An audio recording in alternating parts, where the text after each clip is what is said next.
कौन है छठी मैया? छठी मैया की पूजा की शुरुआत कैसे हुआ?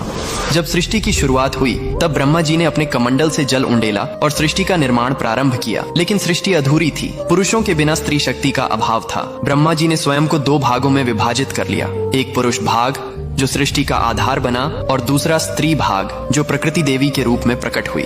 यह प्रकृति देवी ही सृष्टि की अधिष्ठात्री थीं, जिन्होंने स्वयं को 6 भागों में विभाजित कर लिया। इन 6 भागों को षड्मातृकाएं कहा जाता है, लेकिन छठी मैया का स्वरूप इनसे अलग और विशेष था। वे ब्रह्मा जी के मन से उत्पन्न हुई। मार्कंडेय पुराण में स्पष्ट उल्लेख है कि सृष्टि के छठे दिवस पर ब्रह्मा जी ने उन्हें जन्म दिया ताकि वे संतान की रक्षा का दायित्व संभालें। ब्रह्मा जी के मन से उत्पन्न हुई, इसलिए मानस पुत्री कहलाती हैं। ब्रह्म वैवर्त पुराण में बताया गया है, जहाँ छठी मैया को सूर्य देव की बहन बताया गया है। सूर्य देव ने अपनी बहनों की रक्षा के लिए छठी मैया को विशेष शक्ति प्रदान की। कथा के अनुसार जब सूर्य देव अपने रथ पर सवार होकर आकाश में विचरण कर रहे थे तो राक्षसों ने देवलोक के बच्चों को नुकसान पहुंचाना शुरू कर दिया। सूर्य देव ने अपनी छोटी बहन षष्ठी देवी को बुलाया और कहा, हे बहन, तुम्हें संतान की रक्षा का भार संभालना होगा। मेरी किरणों से शक्ति लो और पिशाचों का संहार करो। छठी मैया ने तपस्या की। वे सूर्य की किरणों के नीचे खड़ी रहीं, जल अभिषेक किया और ठेकुआ गुड़ गेहूं का प्रसाद चढ़ाया।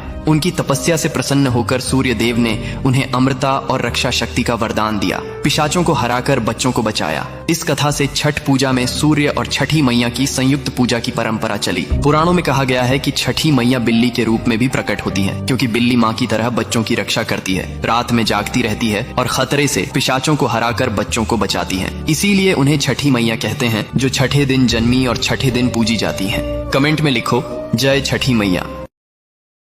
Download ShareChat.